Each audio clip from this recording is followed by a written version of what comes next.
политичарите кои што го креира системот убива.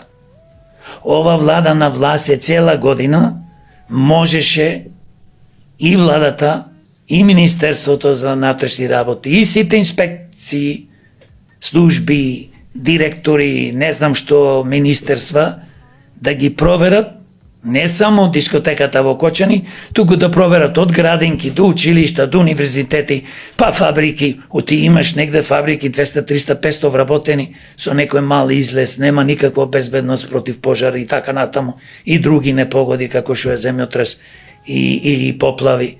Значи тие тоа не го направија и се капитална грешка е што не го направија. Значи и оваа власт што е сега учествува во убиството на овие млади луѓе и се виновни. Но да кажам една многу важна работа, и претходните се разбира.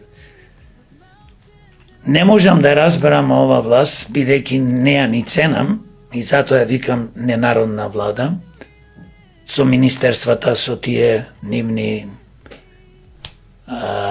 инспекцијски служби, инспектори, вклучувајќи ги началници, Панче, кој што е министер во МВР. Значи, не само што потфрлија, ти се кривично исто одговорни. Треба да се бара одговорност и од порано, и се